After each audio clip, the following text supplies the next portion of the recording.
Oliver Talk. Bem-vindo ao seu podcast de hoje. Enjoy!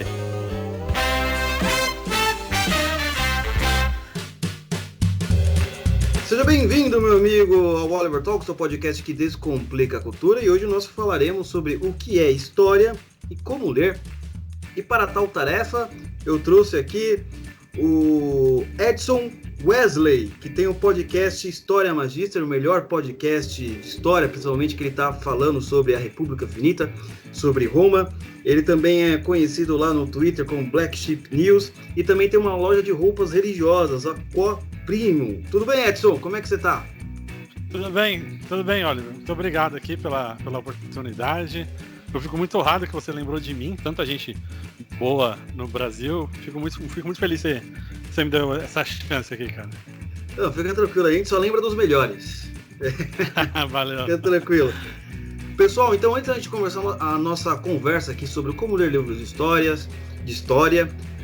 o que é história principalmente, não é? Que às vezes é muito... a história está sendo um pouco destruída aí por causa de alguns ideólogos, certo? Antes eu preciso falar para vocês sobre a Semana do Globalismo que a gente vai ter entre o dia 5 e o dia 9, certo? Essa semana ela vai ser no YouTube e nós teremos convidados especiais. Teremos o Flávio Gordon, que foi escritor do livro A Corrupção da Inteligência, o Evandro Pontes, que foi tradutor do livro A Virtude do Nacionalismo. Também teremos Alexandre Costas, que também escreveu livros fantásticos sobre a nova ordem mundial, introdução à nova ordem mundial, o Brasil na nova ordem mundial, e o Paulo Henrique Araújo, do canal PH Vox, que também tem um curso sobre globalismo. Então, para você não perder aí essa chance, na descrição vai estar um link aí para você clicar, para você colocar o seu nome e seu e-mail, para a gente ir disparando os e-mails. Não vai ser spam não, só para avisar, pessoal, começou, dia tal de fulano de tal, a gente não vai te incomodar, certo?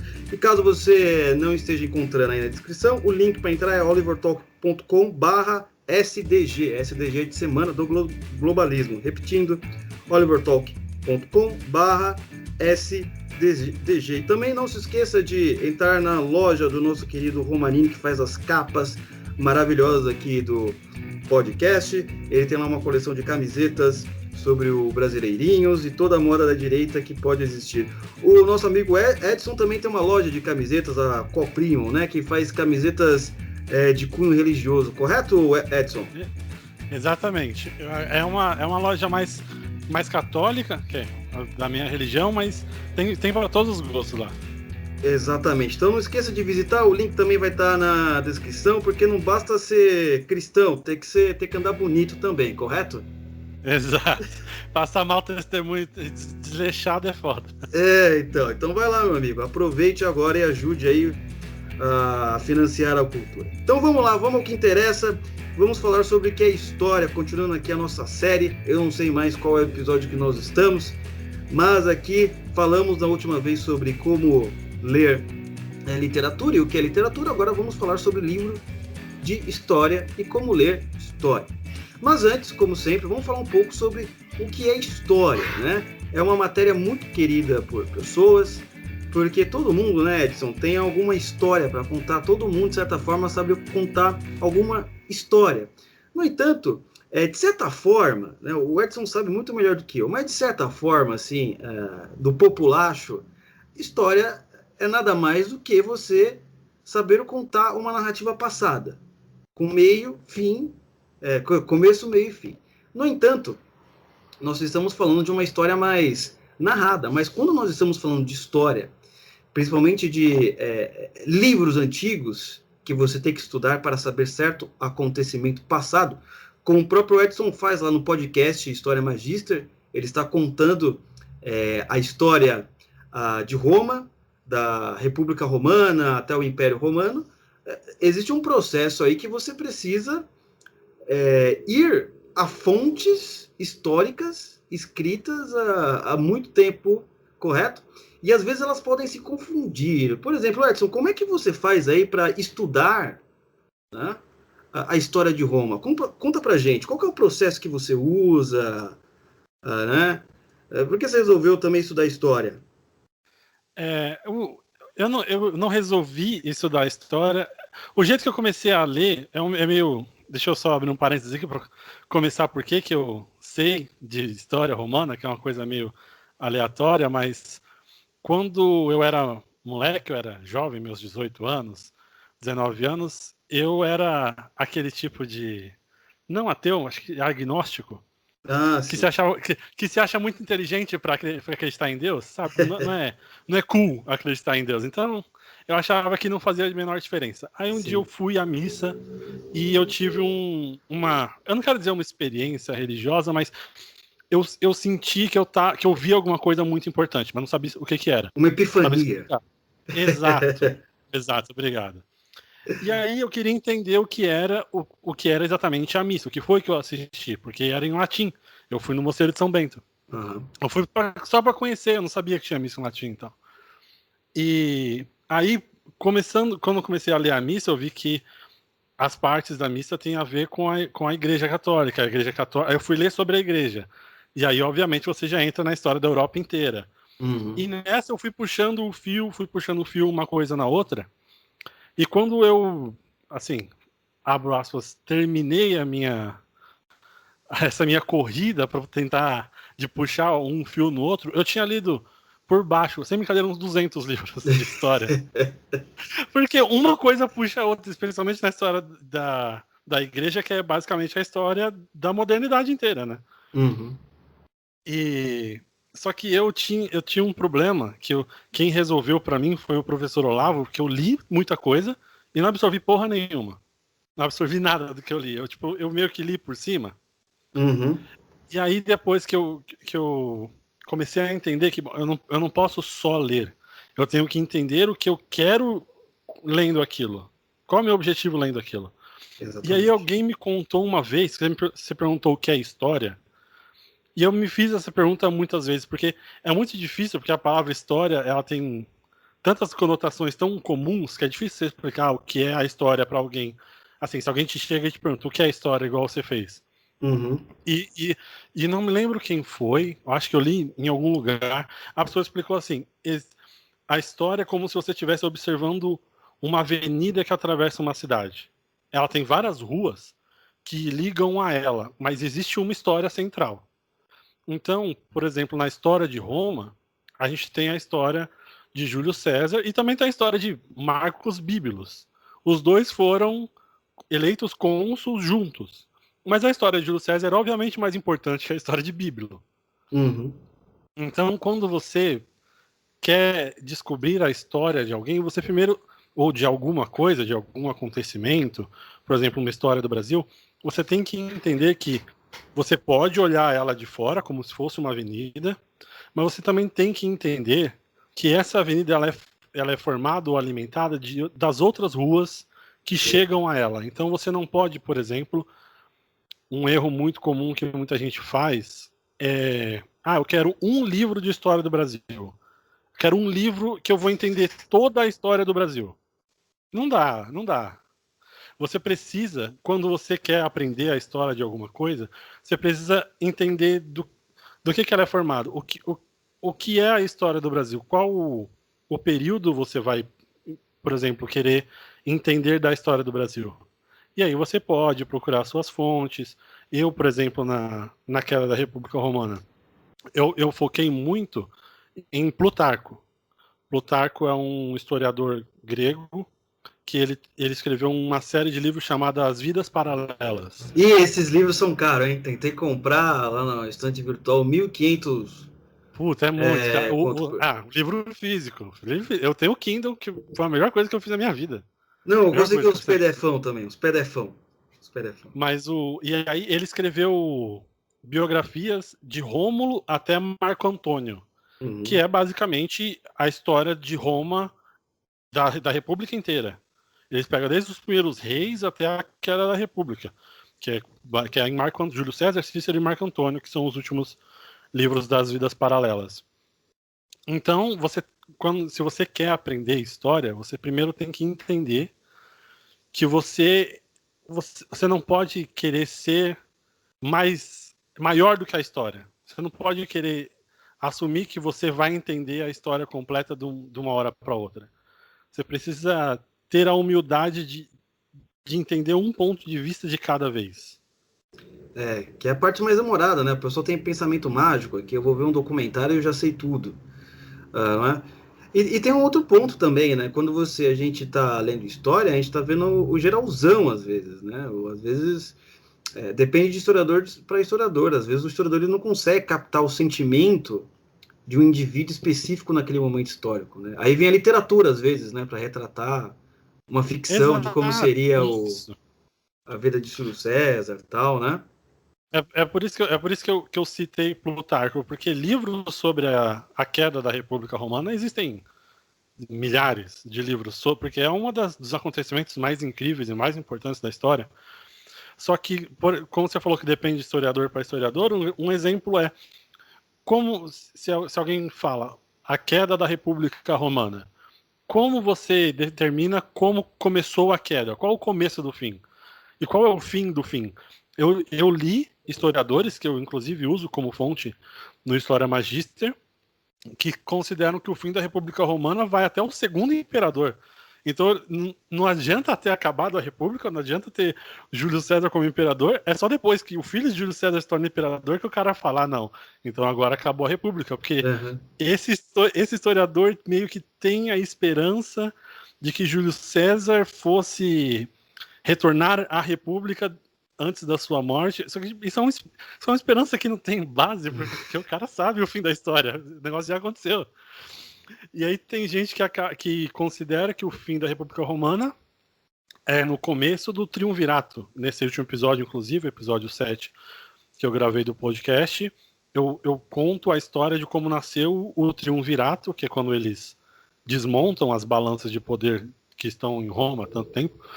E aí muita gente considera, bom, acabou aí a República. Mas a República em si, como forma de República, continua há muito tempo. Então você não pode só pegar um livro geralzão e falar, bom, isso aqui é o retrato fiel da história, porque você vai estar perdendo muita coisa. É por isso que eu preferi ter como a linha de base as biografias de Plutarco, porque por mais demorada que seja, ao invés de eu ler um livro, eu tive de ler 30, pelo menos eu sei como cada uma dessas pessoas se encaixam dentro da história. E aí fica muito mais fácil de eu entender qual é o peso. Se eu li um historiador que acha que Cícero era um cara bobo na história da República Romana, eu lendo a história de Cícero, eu consigo entender ainda aquela analogia da avenida, qual é a rua que Cícero contribui à grande avenida que é essa história da queda da República. Sim, exatamente. Outra coisa que você falou muito importante, Plutarco, a gente também vai ler lá no nosso Teatro das Ideias, lá a gente vai ler 4 livros, 4 biografias que ele escreveu, né? O Licurgo, Numa, Júlio César e Alexandre. E olha que interessante isso daí, eu sei que a gente está sendo um pouco do assunto, mas é interessante que você pega um historiador antigo, como o próprio Plutarco, algumas biografias ele começa com uma espécie de hereditariedade do sujeito. Fulano é filho de tal, que é filho de não sei de quem, que foi filho de não sei de fulano das quantas. E é muito parecido, até como São Mateus começa o Evangelho, né? Fazendo genealogia, né? Sim, isso. Aí você percebe, olha, então quer dizer que o evangelista também está usando um método histórico que os antigos usavam na época, né? Os caras não são totalmente ignorantes, né? Os caras acham que era uma coisa muito comum. Mas uma coisa importante aí, você falou que é história, você falou de historiador, né? Então, mas existe uma coisa complicada que às vezes as pessoas, quando vão ler livro de história, elas não se dão conta, que foi o que você falou, me dá um livro que eu vou entender a história do Brasil.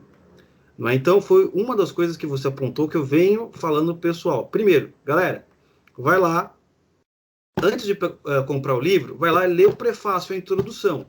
Porque lá o historiador, ele vai dizer para você por qual metodologia ele está aplicando ali, por qual ponto de vista ele quer entender aquela situação histórica e, principalmente, qual pedaço da história ele quer entender. Mas é normal, quase todo mundo ignora prefácio. Por que eu estou falando isso? Porque normalmente quando alguém vai comprar um livro de história, a pessoa não tem a mínima noção que aquele historiador, estou falando dos modernos agora, do pessoal que escreve livro de história, né? Que nem a Patrícia Campos Mello escreveu. Tipo, não foi um livro de história, mas ela contou um fato não, né? Ela quis narrar Eu já uma ia parte da falar isso história, aqui, né? que bondade de chamar aquilo de livro de história. Não deixa de ser uma nação, mas você veja bem.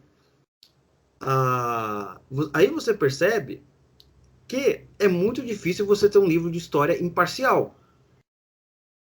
Não é porque, querendo ou não, por mais que o sujeito ele consiga chegar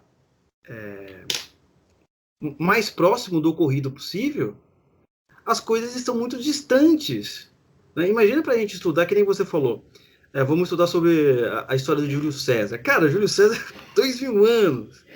As pessoas que viveram naquela época já estão mortas. Você não consegue interrogá-las, você não consegue olhar para a cara delas e ver se elas estão mentindo, não é? Você não consegue estar lá no local, então você precisa confiar nos documentos que estão aí, né? Isso, você não consegue, por exemplo, outra grande arma, digamos assim, que o historiador tem, você não consegue medir o impacto dele, por exemplo, como o Holocausto que aconteceu aqui, você consegue entender a dimensão. O que Júlio César fez, por exemplo, na Gália, ele matou uma infinitude de gente, e tem muito historiador que trata Júlio César como um bandido, como um genocida, tem muito historiador que trata Júlio César como uma das maiores mentes da história, e nenhum dos dois estão errados, sabe? São pontos de vista, paciência. É isso que você falou de ler vários pontos de vista. Por quê? Eu quero entrar aí na nossa conversa sobre a teoria da história. Eu quero contar uma parte da minha vida aqui, que você passa na escola inteira aprendendo história, né, com o seu professor. E era uma época diferente. Hoje todo mundo já está mais esperto, com esse negócio de marxismo e por aí vai, né? Graças a Deus. Você aprendia lá os fatos históricos, não é que o fato em si não existia, mas ele tinha uma ideologia mesmo, um motor que o movia a entender a história de certa maneira. Então, dependendo do ponto de vista que você olha, você pode simplesmente entender a história, apesar de ser o mesmo acontecimento, você pode entender a coisa de maneira totalmente diferente. Por exemplo, o próprio Caio Prado Júnior, que é um historiador, só depois que eu reparei que os livros de história dele têm um esquema dialético. Né? Então tá aqui a história contada, né? Tava aqui os índios puros, aí chegaram os opressores portugueses, né? Mas como tem que manter sempre a dialética do opressor e oprimido, uma hora os índios somem, aí é só os africanos, né, que são oprimidos ali pelos... Mas aí acabou a escravidão, mas não interessa, você tem que manter... Ele quer entender a história, não somente ele, mas outros, principalmente os de agora, ele quer entender a história a partir desse ponto de vista. Então não importa se acabou a escravidão, mas espera aí, os negros estão trabalhando logo por quê? Não, porque chegaram os brancos imigrantes para tomar o lugar deles. Então o sujeito ele vai entendendo a história sempre a partir desse ponto de vista. E o que acontece? Ele não vai conseguir ver outras coisas e outras reações e outros fenômenos que poderiam ter ocorrido. O que você acha disso? Esse é um dos perigos disso que a gente está falando de querer ler um livro para entender a história. Porque existem histórias que são tão intrinsecamente ligadas à cultura ou a certos personagens que você não tem como dar a bola fora de querer entender ela só por cima. Esse exemplo que você deu da história do Brasil, a história do Brasil é um cabo de guerra. Não, é muito difícil você pegar um historiador ou um grupo de obras sobre a história do Brasil em que você não tenha que colocar outra obra como contraponto para poder ter pelo menos uma dupla visão ou uma visão um pouco maior do que aconteceu. Para mim, uma das maiores historiadoras do Brasil é a Lilia Schwartz. Ela foi dia desses no Roda Viva. Uhum. Ela é absolutamente de esquerda, nunca escondeu isso de nada, nunca escondeu isso de ninguém. Mas a mulher, ela é um monstro no que se diz de condensar informações importantes sobre grandes períodos de tempo. Uhum. E eu sou fã, da mulher. Dia desse eu descobri, acho que não é mulher, mas beleza. Eu acho, me falaram, mas beleza. E se eu só fosse levar a Lila Schwartz em consideração, eu ia estar nessa questão que você falou. Eu ia estar lendo a história do Brasil através de sentado em cima de um eixo de o eixo central do opressor. O Brasil é o oprimido e os descobridores, as pessoas que colonizaram o Brasil, as pessoas que construíram o Brasil são quem oprimiram todos os índios puros, os africanos que vieram, até depois os brancos, agora está mudando, né? Uhum. Os brancos que vieram da Itália para trabalhar aqui, os japoneses que vieram para trabalhar aqui, todos eles são oprimidos na história do Brasil. Isso, a gente pode falar isso, eu e você, eu imagino que a maioria da sua audiência também pode dar risada disso, mas não é de dar risada. Isso é o que as pessoas estão não só aprendendo na escola, mas estão aprendendo através da cultura hoje. Uhum. A pessoa pode nunca ter aberto um livro de história do Brasil, ou, por exemplo, sei lá, da Guerra do Paraguai, um dos acontecimentos mais complexos da história da América do Sul. Todo moleque ou menina de 16 anos, você abre o Twitter e pergunta, o Brasil destruiu o Paraguai com o dinheiro do Reino Unido. É isso que eles vão te responder. Não, gente, sabe, e as pessoas não aprendem mais história hoje através do livro de história e nem mais do professor de história. O professor de história virou secundário. Eles aprendem o livro de história através da cultura. E a cultura tem esse eixo que você falou. A teoria da história hoje, ela guia mais a história através da cultura do que da literatura. Sim. Então, se as pessoas derem esse mole de achar que eu li 2 livros de história que abordam 1500 anos do Brasil. Eu sei a história do Brasil. Você não sabe a história do Brasil. Você sabe o ponto de vista de uma pessoa ou de um grupo de pessoas, o ponto de vista que eles têm do Brasil. E tem casos em que isso não é culpa das pessoas, como eu falei, Júlio César. Ele é uma figura histórica e ele é uma figura do passado. Então, as pessoas têm uma variação de visões dele, ele foi um genocida, ele foi um gênio, beleza. Isso influencia muito pouco. Mas você ter uma visão, você glorificar um cara como Vargas, você mentir sobre os anos da ditadura no Brasil, você, sei lá, tem gente que nega a ditadura, tem gente que fala que a ditadura foi pior do que a ditadura soviética. Você já ouviu essa? Todo mundo fala um monte de coisa. Os caras falam assim, existem dados do FBI, da CIA, que dizem que a repressão no Brasil era maior do que a repressão soviética. Sabe? É nesse mundo que você vive. Se você não se prepara, se você não se arma com a sua própria base, é isso que é a teoria da história. A teoria da história é levar as pessoas, como, por exemplo, de novo eu vou usar aquela analogia da avenida, só que a pessoa botou a mão no seu olho esquerdo, você só tá vendo esse lado aqui. Você não tá olhando o caminho à sua frente, você só tá olhando o caminho à sua esquerda. Exatamente. Você me lembrou certa vez, um dia eu fui dar uma palestra na USP, lá em filosofia, eu ia falar sobre o romantismo alemão. Passei 3 anos estudando o romantismo alemão, só uma pequena fração, porque o romantismo é uma coisa muito louca. Tem romantismo francês, só um negocinho ali específico. E, cara, eu peguei um livro de economia para saber como que foi na época, eu tinha que ler a literatura da época, livro de história da época, só para entender um pequeno fenômeno. Demorei 3 anos. Eu não peguei um fenômeno ali de 50 anos. Quer dizer, um período de 50 anos. Tudo bem que o romantismo foi mais do que isso. Rapaz, eu fui falar justamente sobre isso lá. Sobre o movimento romântico.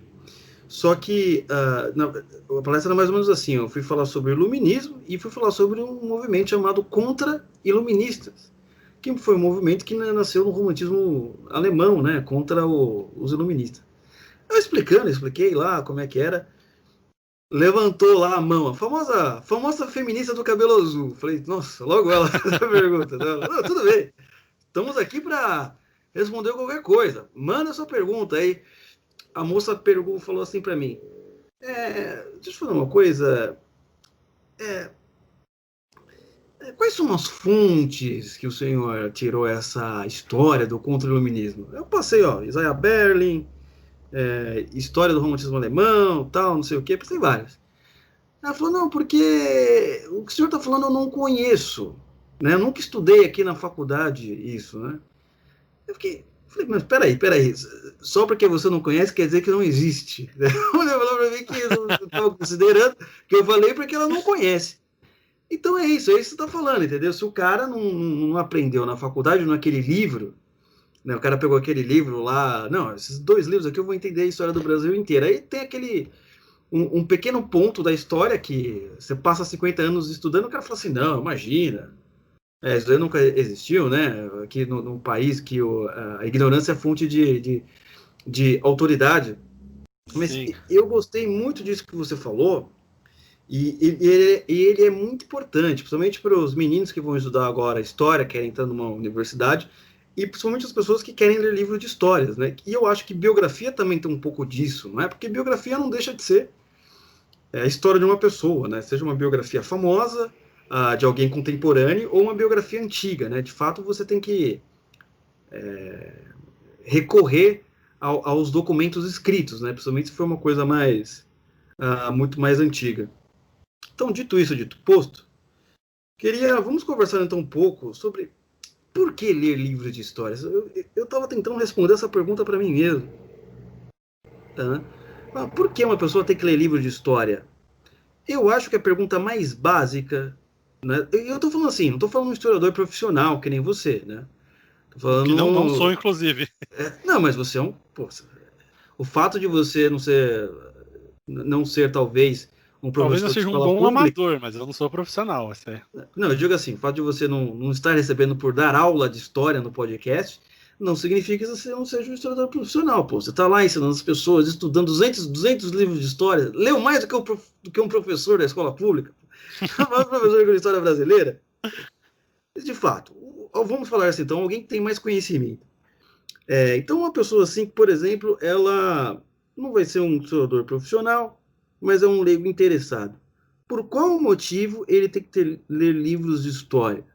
Eu penso o seguinte, que talvez é porque quando você lê um livro de história, você vai saber o que aconteceu no passado e pode também evitar que isso aconteça no presente. O que você acha? O que você acha, Edson?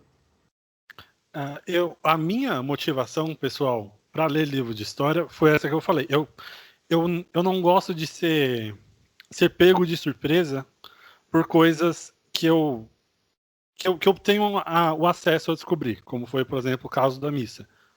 Não fazia ideia do que tinha acontecido. Eu podia simplesmente ou continuar indo, ou ter parado de ir, mas eu fui atrás para descobrir, porque eu sabia que estava à minha mão aquilo. Mas o estudo da história se você parar para pensar no sentido prático da vida, é muito mais importante para que você não seja levado no bico por quem conhece, ou pior ainda, por quem não conhece. Porque isso, o que você falou do livro da Patrícia Campos Melo, ou o que aconteceu dias atrás, acho que ontem, o UOL estava falando daquele caso que pegaram as mensagens do Sérgio Moro. Sim. O cara foi preso, o hacker de Araraquara foi preso, e agora eles estão chamando de cyberativismo. Isso. Se você não prestou atenção no que aconteceu ano passado, você está nesse momento sendo levado no bico por quem está reescrevendo a história. Quando decidi que ia fazer o podcast, eu fiz uma enquete rapidinha no Twitter e deu um empate entre Napoleão e a história de Roma. Tinham 4 opções lá. E Napoleão e a história de Roma. Eu escolhi a história de Roma porque, por mais que ela seja gigantesca e eu esteja... acho que eu vou levar praticamente o ano inteiro para terminar a série de histórias. Mas eu dei uma entrevista pro Kim Paim, quem não conhece o Kim Paim, o youtuber. Uhum. Eu dei uma entrevista pro Kim Paim porque ele também ele gostou bastante, porque ele disse que ele estava ouvindo e ele percebeu uma coisa que eu não fiz ativamente na história, no podcast. Eu tento não colocar esse tipo de input lá, mas os paralelos que existem entre a queda da República Romana e o que está acontecendo no Brasil hoje. Eu não estou dizendo que o Brasil que a República do Brasil vai acabar. Mas Já acabou, na verdade. Sim, você não percebeu, sim. Acabou em 1888. Brincadeira, continua. Mas os paralelos são gigantescos. Eu falei no meu Twitter que o último episódio é talvez o mais importante. Porque quando o Júlio César monta o triunvirato, ele monta, obviamente, por ambição pessoal, mas o que Júlio César faz, o que eu tento explicar no 7º episódio, é que Júlio César, o que ele faz?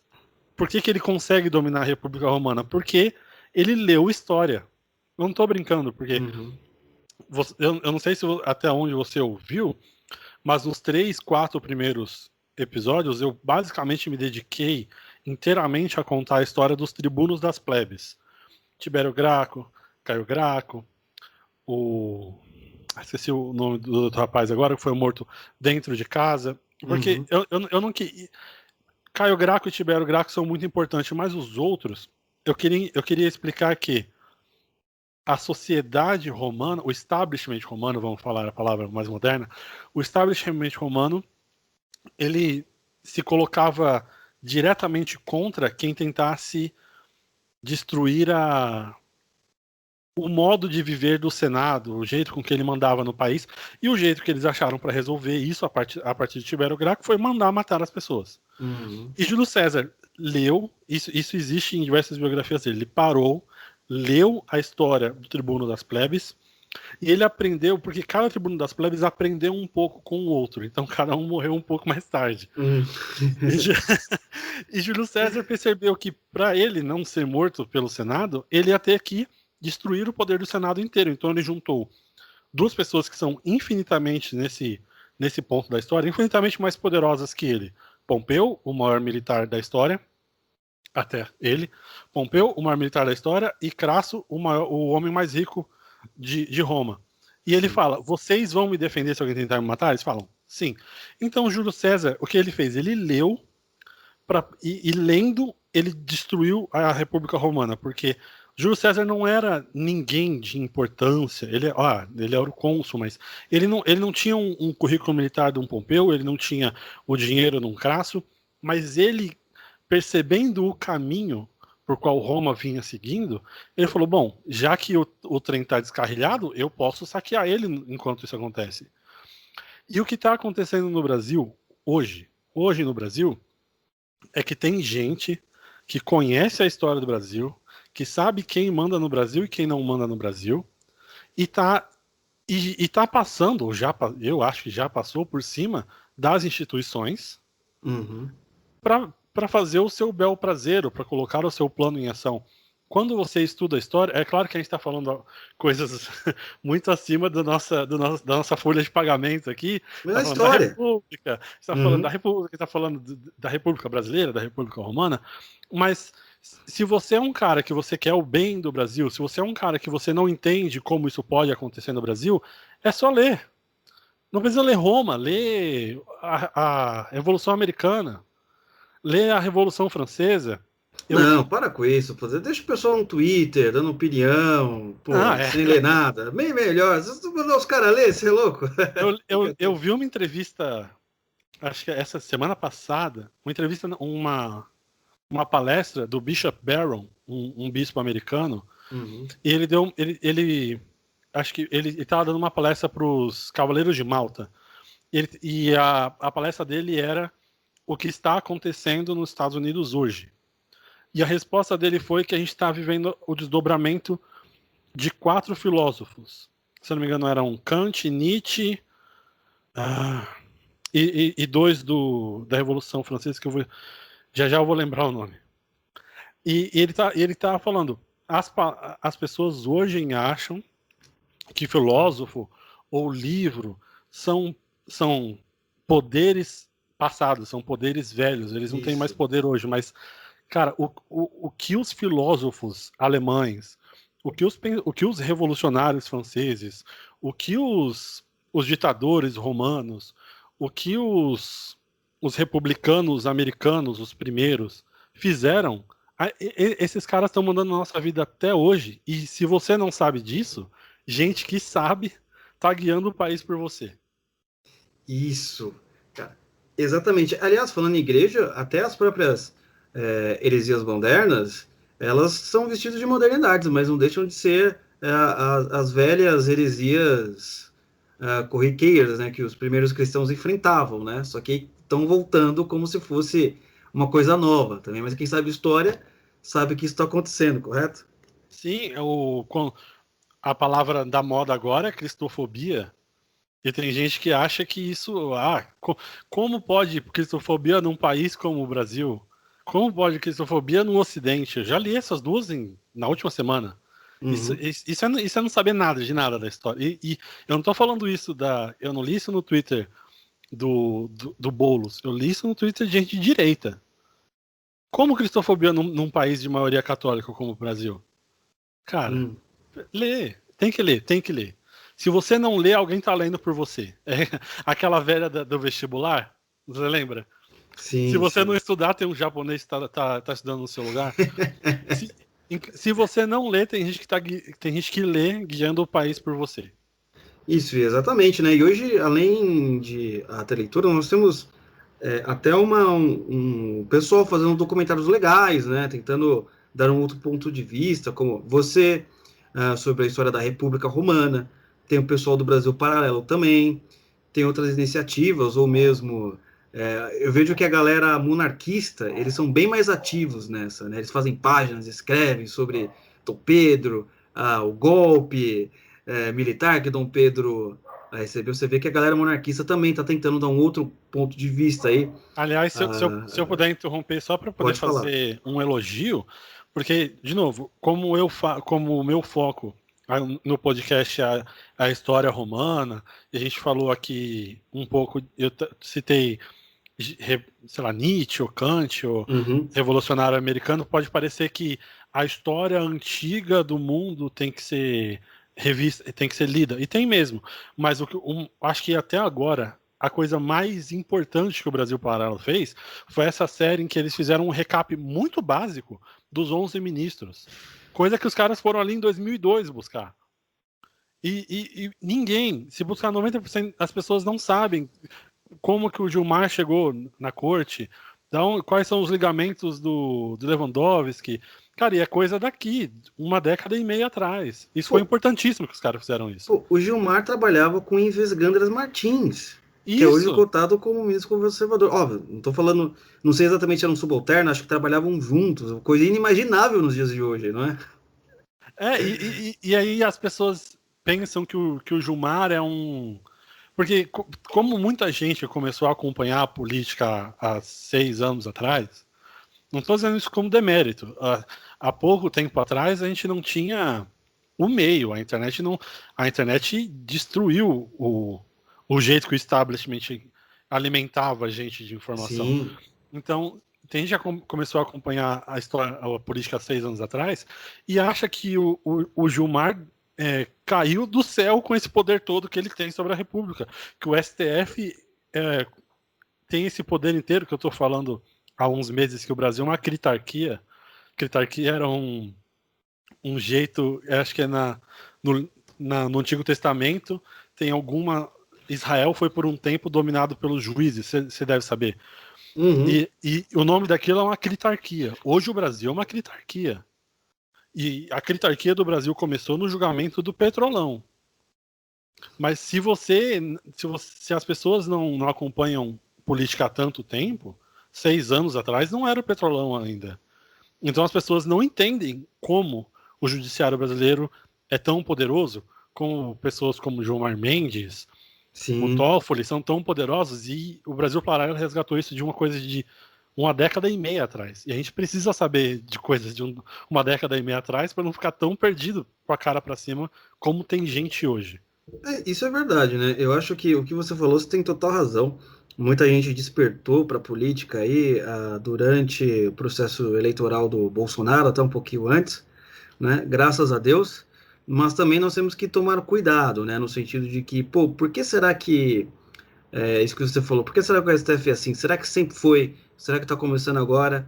Né? Para isso a gente precisa dar um passo para trás, né? Eu sempre falo isso pro pessoal, né? Tem um conselho do poeta Olavo Bilac, ele fala o seguinte: eu só dou um passo para trás para aumentar a potência do suco.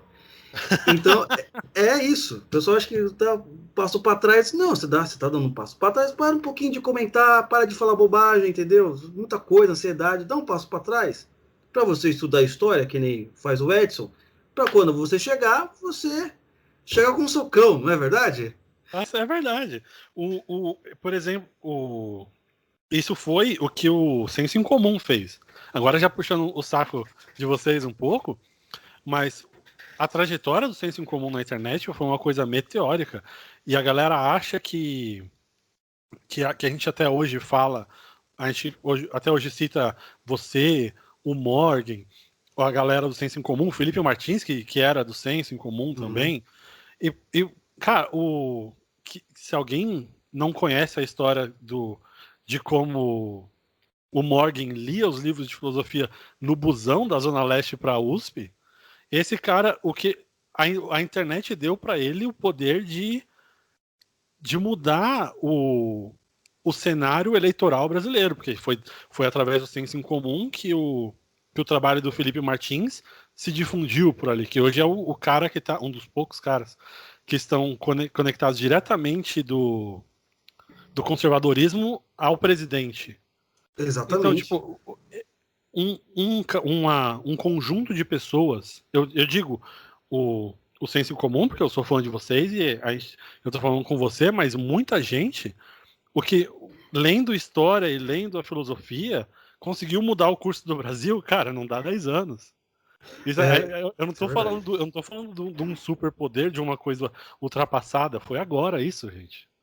Exatamente. Eu concordo com você, eu só preciso dar um aviso, né? Eu já avisei um pouco, mas é bom avisar de novo, né? Eu não estou trabalhando mais no Senso Comum, saí recentemente.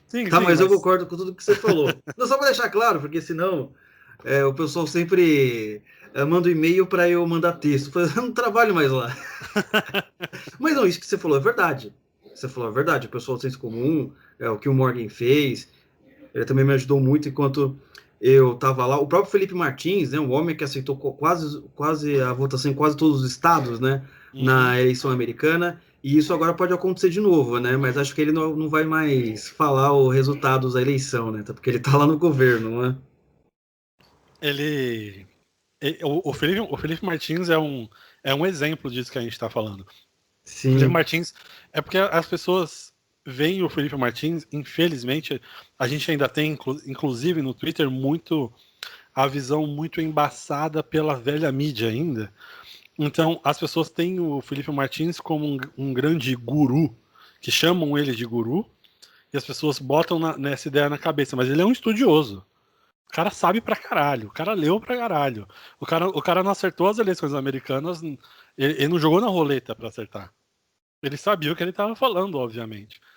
E ele hoje, essa ascensão meteórica que ele teve, não foi...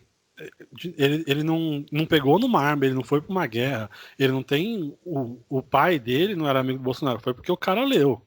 Foi porque o cara estudou e botou a cara a tapa pelo projeto de poder que ganhou. Sim, exatamente.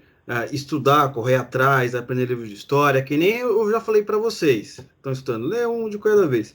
Agora, vamos aqui para o nosso quarto tópico, sobre livros de histórias, né? Eu quero perguntar para o nosso amigo Edson, como é que ele faz para estudar um livro de história, Edson? Como é que é o seu processo de estudar um livro de história? Como é que você faz, assim, por que você escolhe um livro de história, em primeiro lugar, né?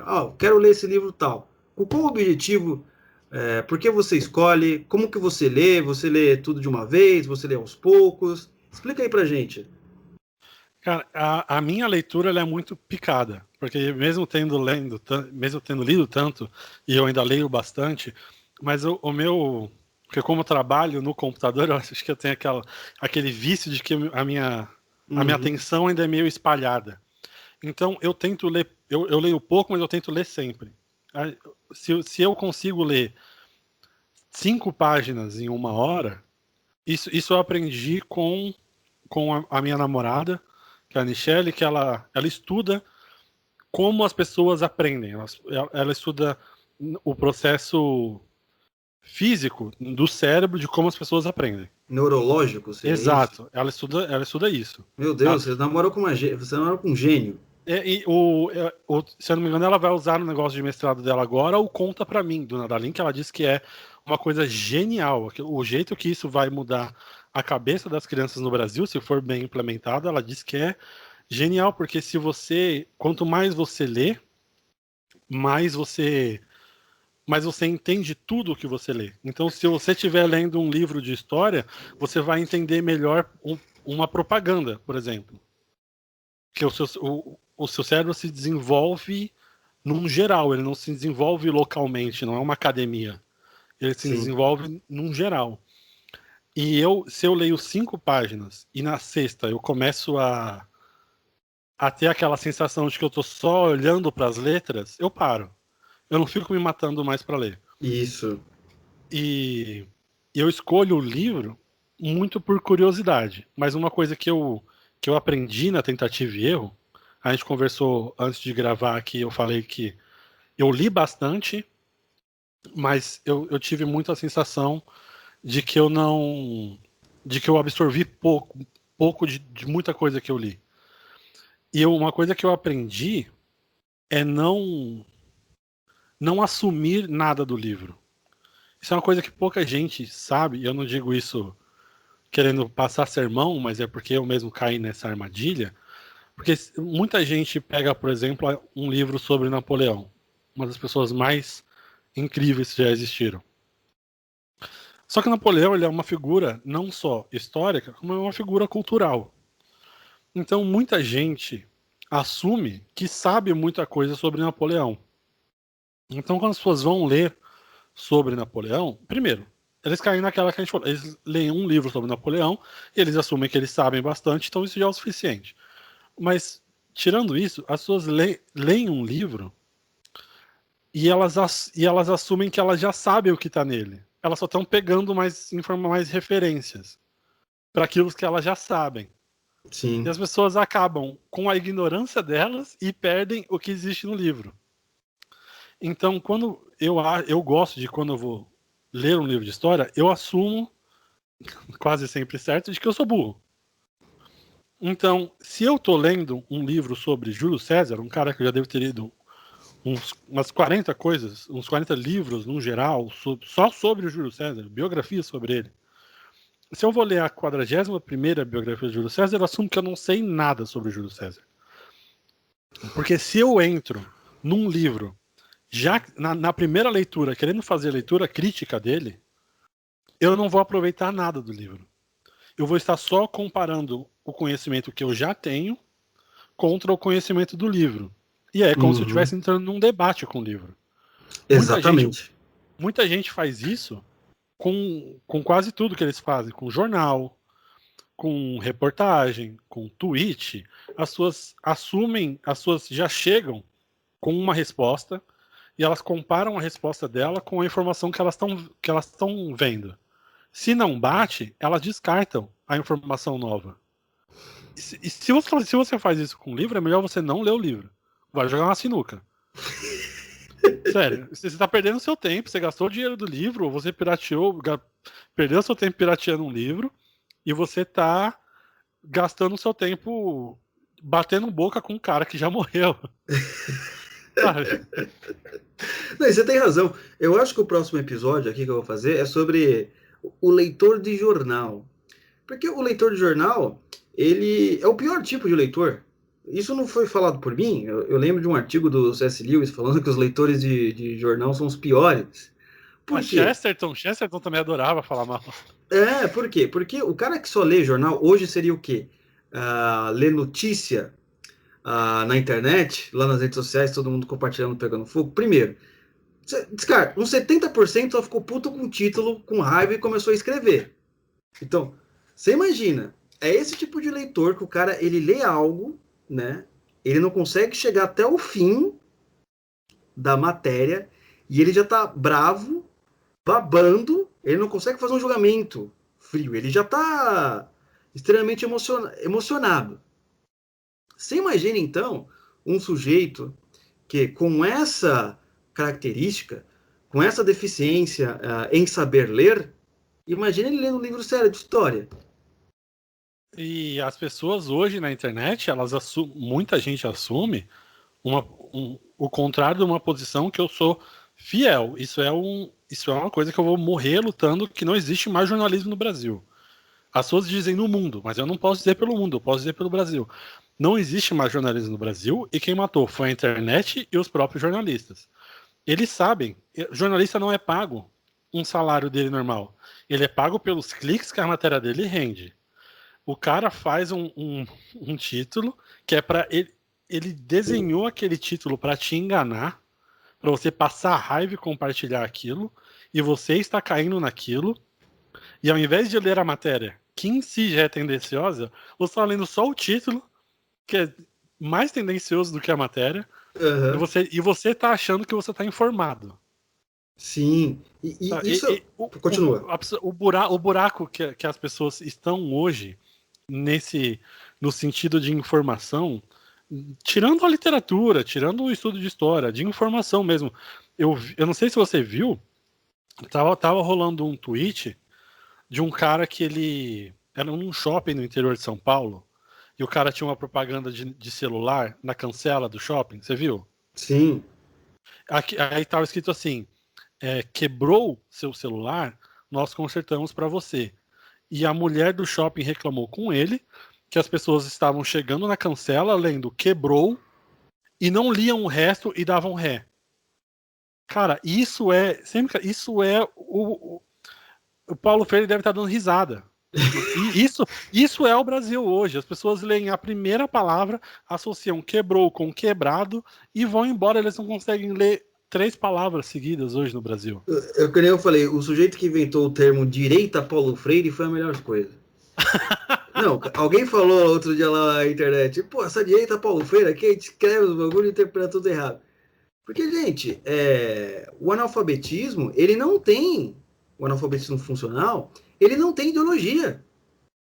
O cara acha que ele saiu da esquerda? Não sou mais analfabeto funcional, não, amigão. Se liga. Não tem ideologia. Você já foi vítima. É exatamente isso. Você foi vítima de um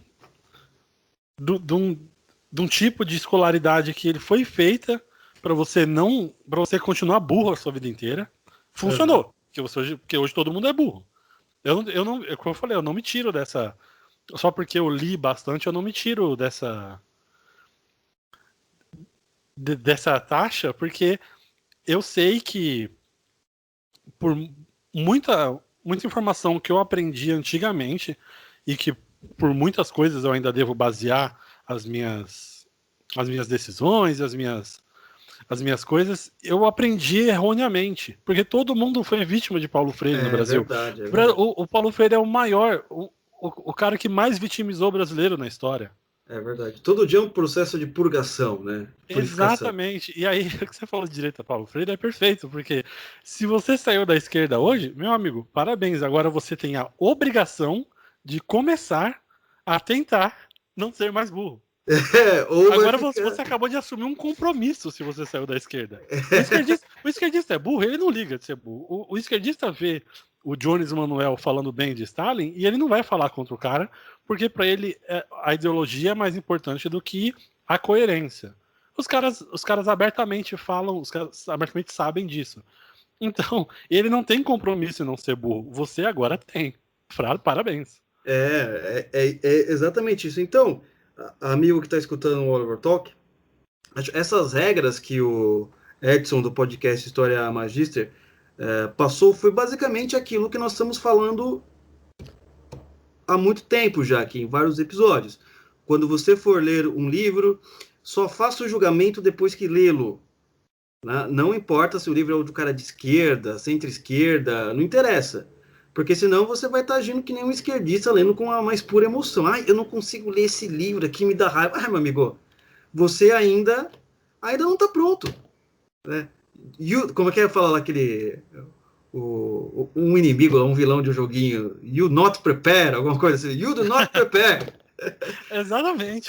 Você não está pronto.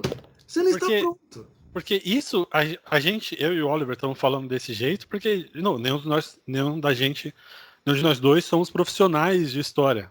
Uhum. Mas o nome disso que todo mundo quer fazer, porque todo mundo acha que sabe das coisas, é literatura comparada, ou literatura crítica. Se você, meu amigo, você não pode fazer literatura crítica da história do Brasil se você acha que Vargas foi um presidente normal do Brasil. Você não pode fazer literatura comparada do Brasil se você não sabe quem foi JK. Sabe? Se você não tem a menor noção do que aconteceu no Brasil, você não pode fazer literatura comparada da Revolução Americana. Então, tudo que você tem que ler, você tem que assumir que, bom, eu não sei nada do que esse cara vai me contar. Mesmo que ele seja abertamente esquerdista, você não pode ler. Isso é outra coisa que a direita Paulo Freire faz, agora que você falou, nunca mais vou parar de falar. A pessoa vai ler Marx achando que é mais esperto que Marx. Você não é mais esperto que Marx. Você se acha mais esperto que Marx? Todo mundo conhece, ninguém sabe quem é você. Exato. Ninguém sabe. A pessoa vai ler Marx, a pessoa vai ler... vai ler as cartas de Lenin, vai ler uma coisa sobre Fidel Castro achando que é mais esperto que esse cara. Você pode ser mais moral. Você não é mais esperto do que Marx. Se você vai ler o Capital achando que você é mais esperto que Marx, você vai sair 2 vezes mais burro que ele do livro. Não, exatamente, porque a primeira coisa que a gente tem que fazer antes de tentar concordar ou discordar com o autor é entender o que ele disse. Sim. Né, se colocar no lugar dele. Então, mas se você não entendeu o que ele disse, você não tem condição de julgar a obra de Marx. Isso que eu falei, que a pessoa vai ler um livro querendo debater com o morto, isso é Marx. A pessoa vai ler o livro pra xingar a capa do livro achando que tá xingando Marx. O cara já morreu, meu amigo. É só você que tá sendo esquizofrênico. Não, exatamente. Então, essas regras que você passou, Edson, elas são excelentes, né?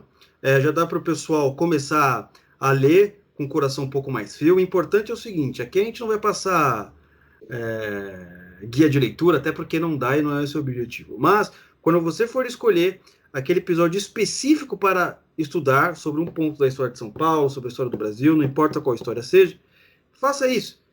Tente ver por vários pontos de vista. Pegue lá um historiador que tem uma inclinação um pouco mais esquerdista, depois você vai um historiador, depois conservador. Tenta ver, porque, de fato, vendo vários pontos de ângulo, você pode até criar o seu, né, como todo mundo faz. Né? Por exemplo, o próprio Edson, ele teve que ver vários pontos de ângulo da história de Roma para tentar ali reconstruir a história a partir desses fundamentos de vários historiadores, correto? Sim.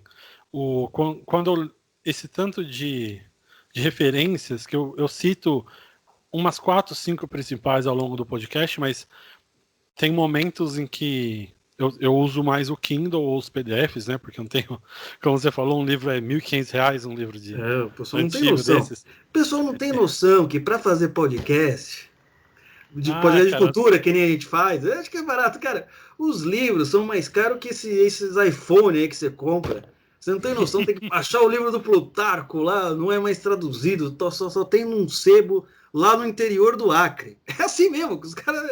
Eu achei o livro, eita, agora tem que pedir 7 dias para chegar, eu vou pagar £2, não sei se o livro vai chegar. E aí eu tenho que ler, aí eu tenho que ter o dicionário do lado, porque às vezes quem traduziu ele foi um português de 1400. Eu ia ter que ficar com um negócio do lado. E esse tanto de referência que eu peguei da história de Roma, e eu montei uma linha do tempo, eu me esforço o máximo para não ser neutro. Tem tipos de história que você não tem necessidade de ser neutro, como, por exemplo, Júlio César. Se a pessoa quer achar que o Júlio César é um genocida, tudo bem, porque como eu falei, não existe um impacto direto agora. Mas eu tento ser o mais neutro possível pelo motivo de que eu estou contando não a história de Júlio César, eu estou contando a história de Roma. Uhum. Agora, se eu entrasse num podcast querendo falar que, que Pompeu era um egocêntrico e que Crasso, deixa eu só contar uma curiosidade para quem não ouviu o podcast. Crasso é um romano da época que ele foi o homem mais rico da história de Roma. Ele sozinho tinha mais dinheiro do que o Estado romano, que era o Estado que estava dominando o mundo. E ele começou a fortuna dele, porque as casas de Roma eram de madeira, e às vezes as casas pegavam fogo. E aí o que Crasso fazia? No começo ele juntava uma galera, falava, ó, eu vou pagar, vamos supor, R$1.000 para vocês carregarem balde d'água para mim. Eles falavam, beleza. Só que fica aí alerta. E aí quando pegava fogo numa casa, ele rodava o quarteirão e falava para as pessoas, você quer vender minha casa para mim? Sua casa vai pegar fogo. Porque, obviamente, uma casa de madeira pega, o quarteirão inteiro vai embora. Eu falo, você quer vender sua casa para mim? Sua casa vai pegar fogo. Você pode ter um dinheirinho agora ou nada depois. As pessoas vendiam para ele, aí ele trazia a galera dele e apagava o fogo. E aí ele pegava essas casas e vendia a lucro. Eu podia muito, muito bem falar, porra, o Crasso era um filho de uma puta. O cara criou o corpo de bombeiro. Até o traço do corpo de bombeiro é de Crasso. Ele foi o primeiro cara a pensar numa ideia de corpo de bombeiro. Lucro próprio, mas ele foi o primeiro na história. Eu podia muito bem falar, olha que filho de uma puta, se aproveitando do pobre, mas aí eu estar discutindo um tipo de história que não tem necessidade nenhuma. Que diferença faz na sua ou na minha vida achar Crasso um filho de uma puta? Não, mas é interessante eu saber de onde, por exemplo, surgiu a ideia do corpo de bombeiros. É interessante eu saber como um cara que foi um dos braços do triunvirato, que é a primeira grande arma destruidora de repúblicas da história, como esse cara se tornou tão poderoso. Porque a gente pode comparar ele a um globalista, por exemplo. Sim. Como um cara como, talvez não o Bill Gates, mas o Soros, que quebrou a Inglaterra. Como esse tipo de pessoa se torna tão poderoso à custa da miséria alheia. Isso é verdade. Se você lê a história desse jeito, você tira um proveito. Se você lê a história e fala, olha só que filho da puta, eu vou fazer um podcast chamando um cara que viveu há 2.300 anos de filho da puta, de que isso se aproveita? Exatamente. E esse é um ponto muito legal que você notou, que eu tenho batido na tecla um pouco sobre pessoas que usam conceitos modernos para entender a história antiga, não é? Então, por exemplo, a mocinha quer usar o feminismo para entender a relação como a mulher grega era oprimida. Assim, sim. Isso não é cabível, porque o feminismo é uma teoria que veio na modernidade. Os caras não tinham nem a dimensão. Os caras chamam Cleópatra de feminista. Então, isso também é uma coisa que acontece bastante. Está acontecendo no modo, porque eu estava lá no Teatro das Ideias, eu dei uma aula sobre uma comédia grega, 400 anos antes de Cristo, era Lisistrata, né? Uhum. Do Aristófanes, a greve do sexo. E o que acontece? Você vai procurar na internet estudos, né? Ou mesmo na faculdade, ou qualquer lugar, todo mundo vai falar, como tem uma heroína, a personagem principal é uma heroína, logo ela é uma feminista. Ela queria, na verdade, acabar com a guerra de Roma, com a guerra entre Atenas e Esparta, né? Porque ela conseguiu acabar porque é uma mulher tal, e tentam aplicar a história dela, e tentam ler essa história, essa comédia, a partir de uma chave feminista. O que é um absurdo, poderia ser em qualquer chave. Também nessa que você falou, por exemplo, vou ler a história de Kratos. É Kratos mesmo? Crassus, né? A partir de uma chave de guerra de classes, né? O cara é capitalista, por isso que ele explorava os pobres. Esses conceitos modernos para entender a história antiga é complicado usar, não é? Sim, eu saí o dia desses num clube de literatura desses por assinatura, O Paraíso Perdido. John Milton, né? Isso, um dos maiores clássicos da história da humanidade. Um livro incrível. Se você gosta, se você vê o valor da Bíblia Sagrada, não só como a Escritura de Deus, mas como uma peça histórica e literária, o Paraíso Perdido anda de mão dada com ela. Uhum. A minha namorada, de novo, ela foi ler pela primeira vez o Paraíso Perdido e ela quis achar uma literatura que fosse introdutória, que é muito complexo. E ela disse que ela só achou mais modernas gente que trata do Paraíso Perdido sem levar a religiosidade ao meio. Como uma pessoa faz isso? Como a pessoa quer hoje usar uma visão, vamos dizer, secular, não vou nem dizer ateia, porque pode parecer que eu tenho raiva do cara, uma visão secular de um livro que nasceu e foi germinado e é uma homenagem à Bíblia. As pessoas tentam, que a gente estava falando não é reescrever a história, que a gente estava falando da teoria histórica, tem gente que faz isso, mas é muito mais na cara, né? Mas as pessoas tentam usar uma visão muito moderna para umas coisas que negam a própria raiz do que era, por exemplo, Aristófanes, do que é o Paraíso Perdido, sabe? Não faz sentido. Eu tenho um livro, inclusive, que acho que não vende mais, né? Uma preciosidade que acho que um guia de história, um guia sobre livros da história da Inglaterra, né? Livros de literatura da Inglaterra. E tem uma professora lá que ela critica justamente isso, né? Como as faculdades de literatura inglesa, nos dias de hoje, querem simplesmente querem banir até Shakespeare. E já estão, inclusive, né, algumas. E tentar reescrever aí a história como do Paraíso Perdido, né? John Milton, que conta ali a coisa no Jardim do Éden, a história do Satanás, de uma maneira incrível, né? Eu tinha lido outro livro, só que ele não foi tão bom. Também não foi um contemporâneo, mas também foi um teatrólogo em inglês, o Lord Byrne. Byron, isso, Lord Byron. Sim. Eu li o Caim, né, um livro dele, uma peça. Recentemente li a peça do Lord Byron. Não chega nem perto, né, do Paraíso Perdido.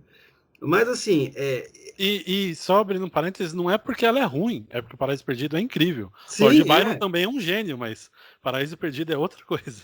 Não, é outro nível. Ele tenta lá, pega lá a história do Caim, ele simplesmente já era alguém revoltado, e os seus pais, o pai dele, Adão e Eva, tinha algumas atitudes irracionais, e o Caim ficava perguntando, mas por que vocês continuam adorando a Deus, mesmo ele tendo te expulsado do paraíso? Aí chega, né, aquela cena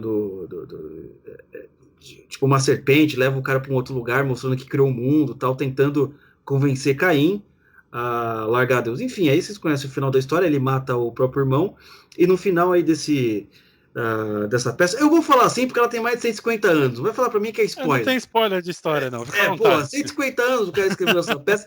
Se você, ouvinte, não leu, o problema é seu. 150 anos já era para ter lido. Spoiler, né?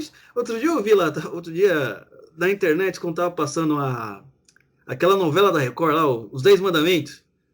Alguém contou que no final da história o povo hebreu passa, né? Pelo Mar Vermelho. Aí a mulher, mas contando spoiler da história. Spoiler, velho. Tem spoiler da Paixão de Cristo. 3.000 anos, mano. Você é louco? Você com ignorante, desinformado. Spoiler é agora. Se passou 2 dias, você não viu, é spoiler. Beleza. Se passou, não vi ainda. Beleza, mas depois de 2 dias já não é mais. Spoiler é isso, né? Hoje é tão rápido as coisas, né? E tem esse problema que você falou aí. Mas qual que é o nome dele mesmo? Lord Byron. Lord Byron não, o outro, O Paraíso Perdido do John Milton. Então tem essa professora aí, é um livro muito legal e é um problema que existe, né? Então você vai procurar, por exemplo, referências. Quero entender a história, quero entender como o autor criou, etc. Aí você vai pegar os livros e tudo com uma interpretação complicada. dá para aproveitar um pouco, mas são interpretações complicadas, porque você sabe que tem aquele viés, né? Por exemplo, você tirar o John Milton, né? Ele foi um sujeito extremamente religioso. Você não contar a religiosidade dele na criação da obra de uma ignorância atroz, e isso estou minimizando ainda, né? Para não chamar um sujeito de burro. Sim, e para mim é muito esquisito. Não esquisito, porque desse povo eu não espero nada, mas é muito. É muito. Eu desacredito, vamos dizer assim. Porque não é. O povo faz isso muito, por exemplo, com O Senhor dos Anéis e Nárnia. Uhum. Os dois autores eram religiosos, tudo ali é alegoria religiosa. Nárnia, então, não tem nem como ler de outro jeito. Eu nunca entendi como as pessoas leem de outro jeito. Eu também não, porque é tão óbvio, né? Sim. E o Senhor dos Anéis eu ainda apanhei um pouco. Mas o Nárnia é muito no nariz. Mas é cultura pop. Obviamente as pessoas vão se esforçar para tentar, tipo, tem outros públicos, e aí mais pessoas vão ler de outro jeito. Mas Paraíso Perdido não tem a menor chance. Tipo, Paraíso Perdido, ele nasceu, foi feito, e só tem um objetivo. E as pessoas estão tentando tirar o único objetivo dele. Eu lembro que você falou do Lord Byron, por exemplo, eu li há um tempo atrás, foi umas coisas de uns 2 anos, quando eu fui reler a obra mais conhecida do Lord Byron é Dom Juan. Uhum. E Dom Juan, para quem não... todo mundo sabe o que é um Dom Juan. O que é um Dom Juan?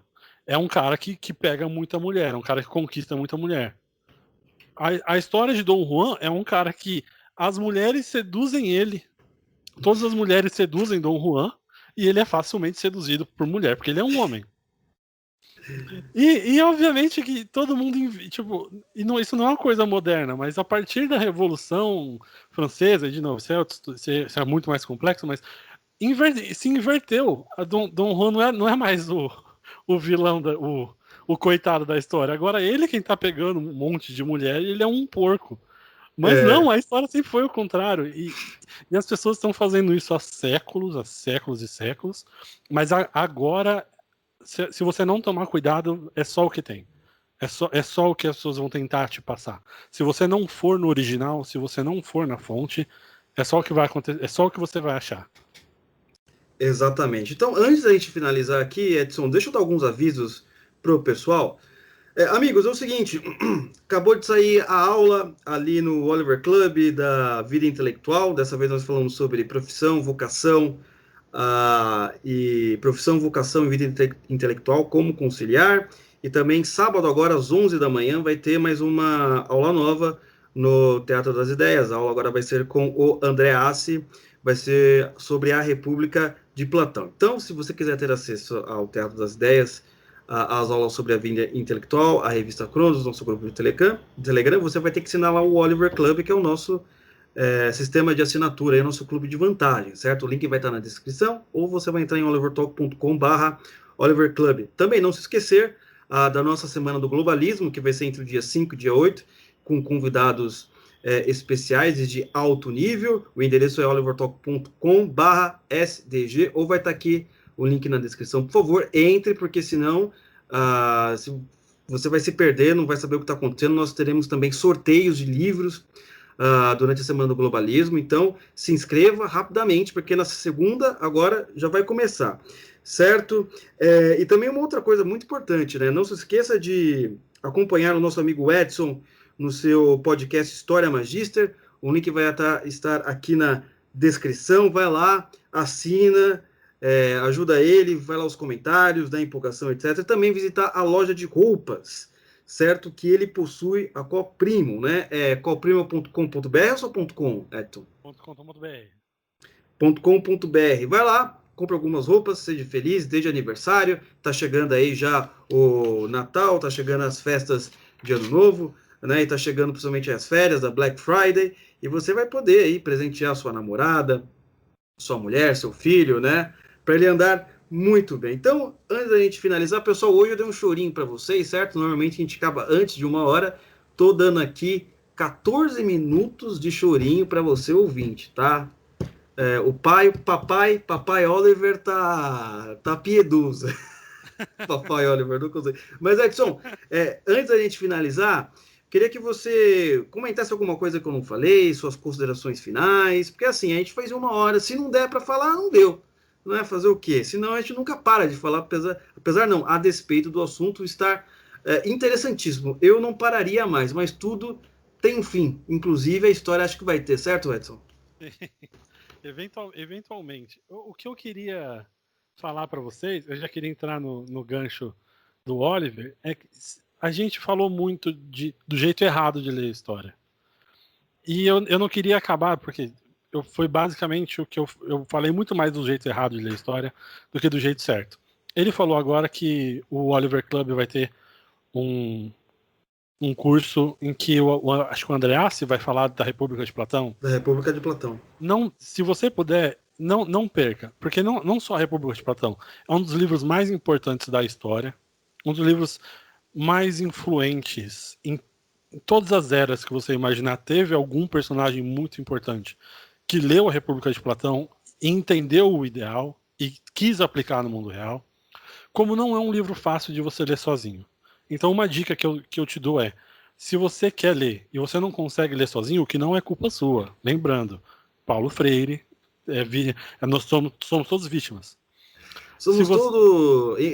Às vezes o espírito, né, do Paulo Freire, ele nos aposta em nós, né? Exato. Não, então se você quer começar a ler e você não consegue sozinho, busque a ajuda de pessoas que sabem mais que você e que você sabe que tem boa índole. Não querendo me colocar, mas uma boa aula da história romana é o meu podcast. Eu tentei ser o mais conciso possível, porque tem muitas coisas que eu deixei passar para poder focar na história da República.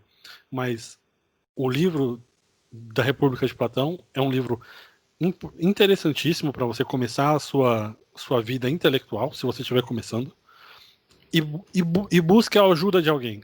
Se você conseguir a ajuda de um livro bom que vá ser introdutório ao livro que você quer, se você puder um curso, ou então se você conhece alguém que é muito bom, se você quer começar do jeito certo, a ler do jeito certo, busque ajuda.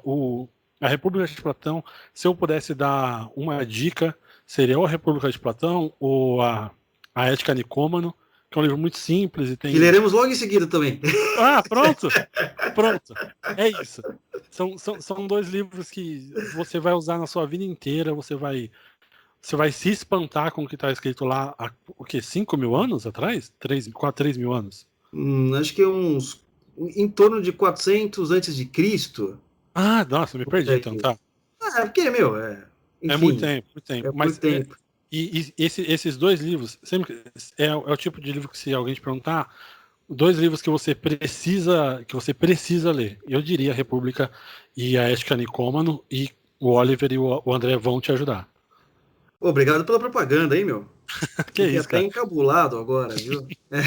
Não, eu gosto muito de uma parte da Ética Nicômaco, quando o Aristóteles vai falar sobre os jovens, que os jovens não podem participar da política, que eles só seguem a paixões. E a gente falando sobre jovem hoje em dia, eu falei, o cara já falou lá, 400 anos antes de Cristo, tá tudo falado essa história. lá. Tá tudo falado lá. Tá tudo falado, né? Eu gosto daquele... Tem um historiador também, o crítico literário, esqueci o nome, é um pastor canadense muito famoso no mundo da cultura. O nome dele ele escreveu O Código dos Códigos, acho que é o nome do livro. Deixa eu verificar aqui. O Código... Aqui é na hora, o Código dos Códigos. Northrop Frye.